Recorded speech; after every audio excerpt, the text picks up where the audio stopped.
Okay, इस session से हमें लॉजिक बिल्डिंग के कुछ क्वेश्चन को स्टार्ट करना है। तो सबसे पहले हमें ये बात समझनी होगी कि लॉजिक बिल्डिंग क्या है। लॉजिक बिल्डिंग से मुराद ये है कि आप प्रोग्रामिंग के थ्रू वर्ड्स प्रॉब्लम को सॉल्व करते हैं, वर्ड्स प्रॉब्लम को समझते हैं और उसके बिहाफ पर जो जो चीज़ें आपने अभी तक पढ़ ली हैं उनके बिहाफ पर आप उस रिक्वायर्ड आउटपुट तक पहुँचते हो जो आउटपुट आपको in term of words problem बताया जाता है। फॉर एग्जाम्पल, एक वर्ड्स प्रॉब्लम पर लिखा हुआ है कि write a program to print a table, number of the table जो हासिल किया जाएगा वो यूज़र से हासिल किया जाएगा, यानी यूज़र नंबर बताएगा, उसके बिहाफ पर वो टेबल प्रिंट हो जाएगी। ठीक है, तो ये एक सिंपल सा एक लॉजिक बिल्डिंग का एक क्वेश्चन है। इस चीज़ को हम पहले रिजॉल्व करते हैं, उसके बाद फिर हम कुछ बुक्स के क्वेश्चन भी शेयर करेंगे और उसके बाद उसे रिजॉल्व करना भी देखेंगे। तो सबसे पहले हम टेबल प्रॉब्लम को देखते हैं। तो सबसे पहले मैंने लिखा प्रिंट एफ, ठीक है, और कमेंट पे लिख देते हैं table according to the user. ठीक है, मैंने लिखा प्रिंट एफ और लिखा enter your table number /n terminate scan f, ठीक है, %d, ठीक है, कॉमा एंड के साथ वेरिएबल का नाम जो कि इस वक्त यहाँ पर मैं लिखूंगा टेबल। ठीक है, ऊपर में मुझे डिफाइन करना होगा एक वेरिएबल इंटीजर टेबल, तो मैंने यहाँ लिखा इंटीजर टेबल। ठीक है, यानी जो भी यूज़र टेबल लिखेगा वो नंबर लिखेगा वो टेबल के वेरिएबल पे स्टोर हो जाएगा। जब ये स्टोर हो चुका उसके बाद क्योंकि टेबल पर एक लूपिंग चल रही है, अगर मैं इसके बेसिक सेंटेक्स को जाहिर करूं तो 2 × 1 = 2, इस तरह से टेबल का सेंटेक्स होता है। तो अगर हम बगौर देखें तो इस जगह पर एक लूपिंग चल रही होती है 1 2 3 4 5 6 7 8 9 10। ठीक है, ये वो वैल्यू है जो यूज़र ने दिया है। तो इसको देखकर अंदाज़ा हो गया कि ये चीज़ें लूपिंग की है, और अगर इसको और इसे आपस में मल्टीप्लाई करें तो हमारे पास फाइनल आउटपुट आएगा। ये चीज़ हर लाइन पे कांस्टेंट है और ये हर जगह पर कांस्टेंट ही मौजूद है, लिहाजा इस चीज़ के लिए हमें एक लूपिंग की ज़रूरत है। मैंने आउटपुट को यहाँ पर कंसीडर करते हुए अपने लॉजिक को बिल्ड कर लिया कि मैं ये रिक्वायर्ड आउटपुट कैसे प्रिंट करवा सकता हूँ। अब मैंने यहाँ पर एक लॉजिक लिखी i = 1, i <= 10, क्योंकि 2 10s are 20, इस तरह से ही टेबल प्रिंट होती है, एंड i++। और उसके बाद मैंने बॉडी बना दी। बॉडी बनाने के बाद टेबल को प्रिंट करने का सबसे आसान तरीका ये है कि 2 × 1 = 2 लिखा जाता है। तो सबसे पहले 2 लिखा आना चाहिए, उसके बाद 1 लिखा आना चाहिए, उसके बाद उसका आउटपुट लिखा आना चाहिए। ऐसा ही है, ठीक है। 2 के बाद क्या चीज़ होनी चाहिए? मल्टीप्लाई का साइन, फिर 1 के बाद इक्वल का साइन स्पेस कॉमा। तो 3 फॉर्मेट स्पेसिफायर मैंने एक साथ लिखे हैं। इसका मतलब है 3 वेरिएबल्स के नाम भी मुझे लिखने होंगे कॉमा के बाद। जैसे मैं एक वेरिएबल जब प्रिंट करवाता हूं तो एक दफ़ा %d लिखता हूं, मैंने 3 दफ़ा लिखा है तो उसका मतलब है मुझे 3 वेरिएबल लिखने की ज़रूरत है। ठीक है, पहले हम इस फॉर्मेट पे देखेंगे, उसके बाद इसे लाइन टू लाइन भी समझेंगे। ठीक है, अभी मैंने बिल्कुल शॉर्ट वे पे एक लाइन पे प्रिंट करवाई ये चीज़। सबसे पहले मुझे प्रिंट करवाना है टेबल, तो मैंने टेबल लिखा। उसके बाद आई प्रिंट करवाना है आई, उसके बाद टेबल × i टर्मिनेट। आई की वैल्यू इनिशियलाइज नहीं की हुई है तो मैंने यहाँ पर कॉमा डालकर आई भी लिख दिया। तो इस जगह पर टेबल जो यूजर नंबर देगा, सबसे पहले प्रोग्राम एग्जीक्यूट हुआ, यूजर ने लिखा 5, तो टेबल में स्टोर हो गई वैल्यू 5, तो 5 की टेबल प्रिंट होगी। सबसे पहले अगर आप इस चीज को देखो तो इस %d की जगह वैल्यू प्रिंट होगी टेबल की, इस %d की जगह वैल्यू प्रिंट होगी i की, जबकि इस %d की जगह वैल्यू प्रिंट होगी टेबल × i, यानी 5 × 1, 5 × 2, 5 × 3 एंड सो ऑन। ये एक ही लाइन पे प्रिंट हो जाएगी। अगर मैं चाहता हूं हर चीज अलग अलग लाइनों पर हो, मैं /n लिख दूंगा।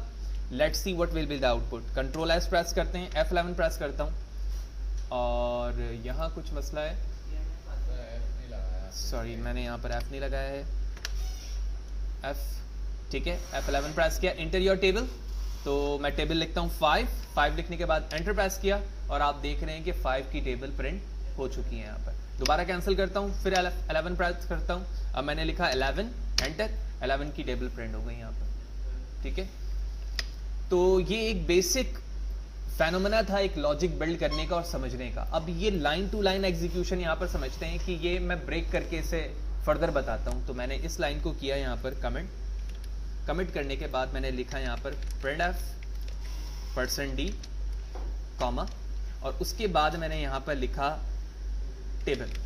तो इसका मतलब ये कि फर्स्ट लाइन पर सिर्फ क्या प्रिंट होकर आ जाएगी, टेबल, जो वैल्यू यूजर देगा। मैंने स्लैश एन नहीं लिखा, वाज़ेह है, प्रिंट एफ, इसी लाइन को कॉपी करता हूं, पेस्ट पेस्ट, ठीक है।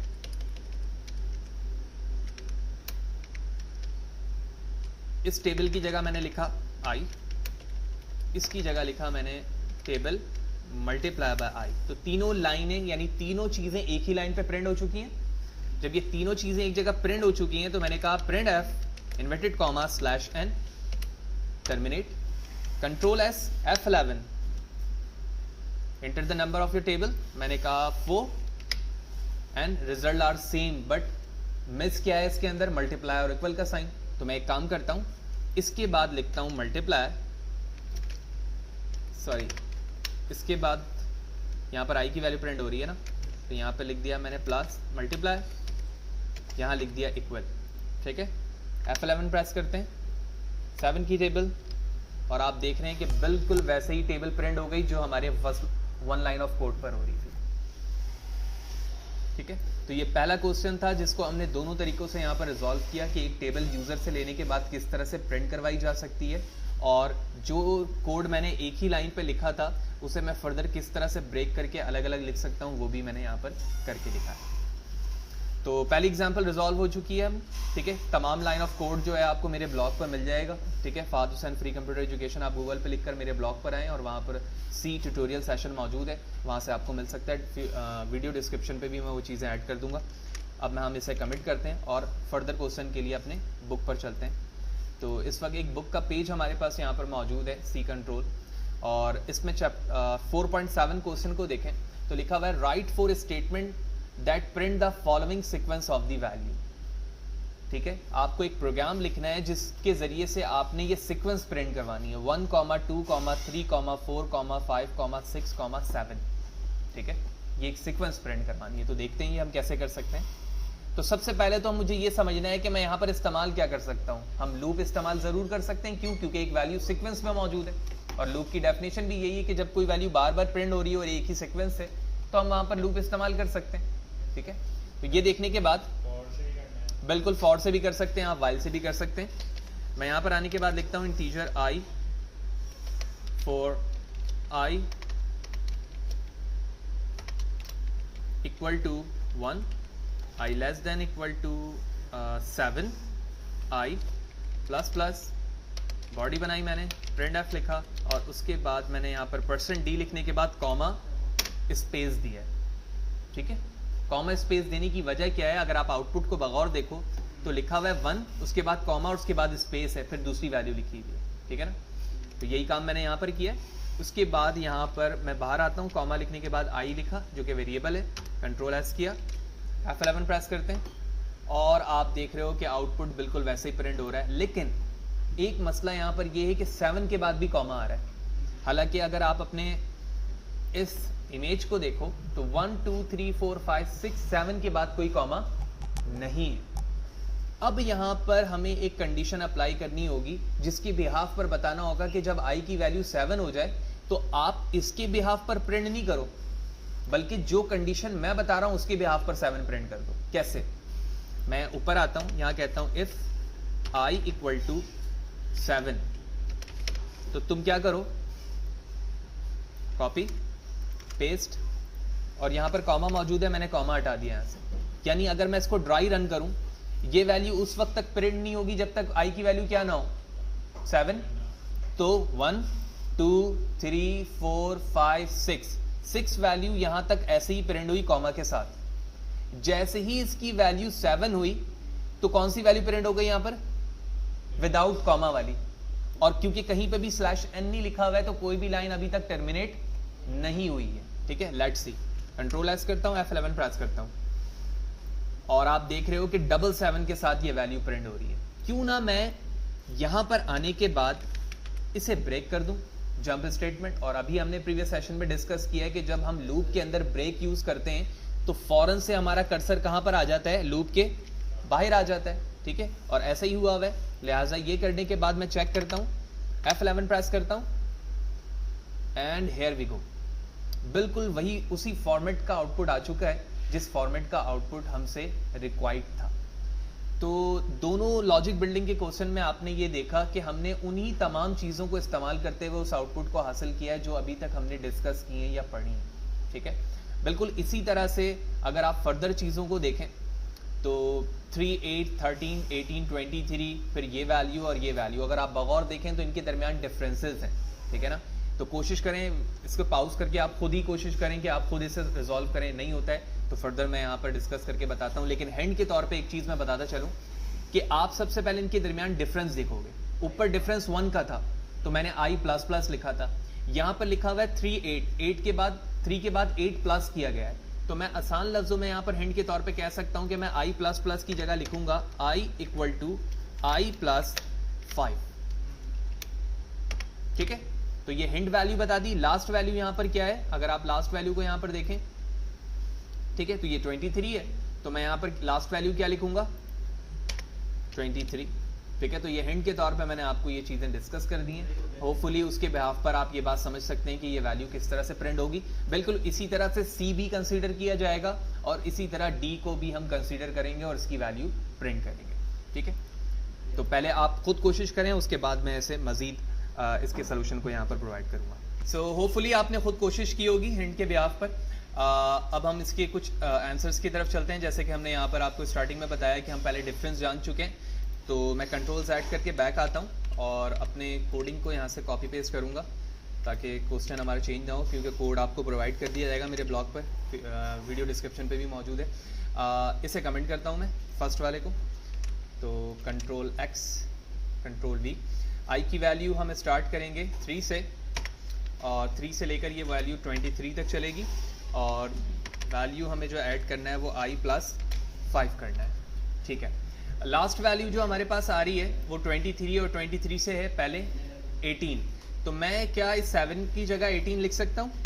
बिल्कुल लिख सकता हूँ, और बाकी तमाम चीज़ें बिल्कुल वैसे ही होंगी। Ctrl+S करता हूँ, F11 प्रेस करके चेक करता हूँ कि हमारा रिक्वायर्ड आउटपुट आ चुका है। बिल्कुल ऐसा ही है, 3, 8, 13, 18 और 18 के बाद 23 वैल्यू प्रिंट नहीं हो रही है। तो मुझे यहाँ पर 18 नहीं बल्कि 23 लिखने की ज़रूरत होगी। Ctrl+S F11। ठीक है, तो बिल्कुल वही लॉजिक थी, सिर्फ हमने वैल्यू चेंज किया और उसके बिहाफ पर भी हमारा सेकंड आउटपुट बिल्कुल एज इट इज़ आ चुका है। अगर आप इससे मैच करें तो 3, 8, 13, 18, 23 and after 23 there is no number. इसके बाद तीसरी एग्जाम्पल या क्वेश्चन है, 20 से स्टार्ट हो रही है वैल्यू -10 तक जा रही है। इसको रिजॉल्व करने के लिए मैं दोबारा से इस कोड को कमिट करता हूँ और कॉपी करते हैं, यहाँ से पेस्ट करता हूँ। आई की वैल्यू स्टार्ट हो रही है 20 से, तो मैंने यहाँ लिखा 20 और उसके बाद 20 से वैल्यू कम हो रही है। ठीक है, इसका मतलब ये है कि यहाँ पर मैं लेस देन नहीं बल्कि ग्रेटर देन वैल्यू लिखूंगा, ग्रेटर देन इक्वल टू -10। क्यों? क्योंकि वैल्यू एंड हो रही है -10 पर। ठीक है, और उसके बाद अभी तक हम इंक्रीमेंट कर रहे थे, लेकिन 20 - 6 = 14, तो मैं यहाँ से 6 को माइनस करूंगा as compare to previous example, वहाँ पर हम आई में 5 प्लस कर रहे थे। ठीक है, इसके बाद अगर आप बगौर देखें तो एक वैल्यू ऐसी आएगी जहां पर वैल्यू जाकर -10 हो जाएगी। तो जैसे ही वैल्यू -10 होगी मैं इसको डायरेक्टली प्रिंट यहां पर करवा सकता हूं। F11 प्रेस करता हूं और हम आउटपुट को मैच करते हैं कि क्या हमारा आउटपुट बिल्कुल वैसे ही आ रहा है। बिल्कुल वैसे ही आ रहा है, 20, 14, 8, 2, -4 एंड 10। तो आप देख रहे हैं कि सिर्फ और सिर्फ मुझे वैल्यू को चेंज करने की ज़रूरत है और रेंज को, बाकी तमाम लॉजिक हमारी बिल्कुल वैसे ही है जो फर्स्ट एग्जाम्पल पे किया। इसके बाद तीसरी एग्जाम्पल है, रिजॉल्व करने के लिए मैं इसे दोबारा कॉपी करता हूँ, कॉपी करने के बाद नीचे पेस्ट करता हूँ और कमेंट को Ctrl+S करके हम यहाँ ले आते हैं। अब तीसरी एग्जाम्पल में देखें तो वैल्यू स्टार्ट हो रही है 19 से और 19 के बाद जो हमारा बेसिक डिफरेंस है यहाँ पर वो है 8 का, तो 19 + 8, तो i की वैल्यू में एडिशन हो रही है वैल्यू की 8, और अगर मैं लास्ट वैल्यू देखूं तो ये है 51, तो मैं यहाँ पर लिख सकता हूँ 51, तो यहाँ पर भी हम लिखेंगे 51। तो सबसे पहले 19 वैल्यू प्रिंट होगी, 19 के बाद 27 and so on so fourth. जैसे ही 51 वैल्यू होगी तो वो विदाउट कॉमा यहाँ पर प्रिंट हो जाएगा। चेक करते हैं, F11 प्रेस करता हूँ। ओके, अच्छा हमने यहाँ पर किया हुआ है तो मुझे इसे भी चेंज करना होगा। तो ग्रेटर देन की जगह मैंने लेस देन किया क्योंकि माइनस के लिए हम रिजॉल्व कर रहे थे पहले क्वेश्चन को। और अब आप देख रहे हैं कि एज इट इज़ हमारा आउटपुट आ चुका है 19, 27, 35, 43 एंड 51। तो इस सेशन के अंदर हमने देखा कि लॉजिक बिल्डिंग से क्या मुराद है, किस तरह से आप एक टेबल प्रिंट करते हैं, और टेबल प्रिंट करने के बाद हमने 4.7 के तमाम क्वेश्चन को रिजॉल्व किया कि किस तरह से इंक्रीमेंट और डिक्रीमेंट को इस्तेमाल करके हम अपने रिक्वायर्ड आउटपुट तक पहुंच सकते हैं। तो अगर आप बगौर क्वेश्चन के सोल्यूशन को देखें तो यहाँ पर दो चीज़ों का मिक्सचर है, लूप, बल्कि तीन, लूप, इफ स्टेटमेंट और जंप स्टेटमेंट। तो हम तीनों ने हमने इन तीनों को इंडिविजुअली पढ़ा पहले, और हम तीनों को मर्ज करके देख रहे हैं कि हम अपने रिक्वायर्ड आउटपुट तक किस तरह से पहुंच रहे हैं अपनी लॉजिक को बिल्ड करते हुए। तो नेक्स्ट सेशन के लिए अब मैं आपको असाइनमेंट दे रहा हूँ, ये तमाम क्वेश्चन होपफुली आप इसकी ज़रूर कोशिश करेंगे। आप वीडियो को पॉज करके भी यहाँ पर देख सकते हैं कि what does the following programme do. तो आपको ड्राई रन करके बताना है कि इस प्रोग्राम का आउटपुट क्या होगा, जो कि 4.8 पे है। इसी तरह 4.9 पर अगर आप आएँ तो 4.9 पर आपको sum of a sequence of the integer, इन सीक्वेंस की वैल्यू का सम मालूम करना है। आप फर्दर क्वेश्चन को पढ़ के भी समझ सकते हैं। 4.10 के अंदर average a sequence of integer, इन तमाम वैल्यू के आपको एवरेज को काउंट करना है। क्वेश्चन में फर्दर डिस्क्रिप्शन भी मौजूद है। इसी तरह 4.11 में स्मॉलेस्ट वैल्यू फाइंड करनी है आपको। यहाँ पर लिखा हुआ है आप फॉर एग्जांपल स्मॉलेस्ट वैल्यू के लिए 3 वैल्यू यूजर से लें और उसके बाद बताएं इन तीनों वैल्यू में से सबसे छोटी वैल्यू कौन सी है और सबसे बड़ी वैल्यू कौन सी है। फिर इसी तरह 4.12 में लिखा हुआ है calculate the sum of even integer. For example even integer से क्या मुराद है, 1 से 10 तक कितने इंटीजर नंबर है, 2, 4, 8, 6, इस तरह से जो नंबर्स हैं वो इंटीजर हैं। तो इंटीजर का सम फाइंड करना है हमें। तो ये तमाम क्वेश्चन आप प्रैक्टिस करें, इसकी कोशिश करें, ठीक है। नेक्स्ट सेशन में मैं इसका सोल्यूशन आपको प्रोवाइड करूंगा कि ये किस तरह से इसकी लॉजिक बनेगी और कैसे इसको रिजॉल्व किया जा सकता है।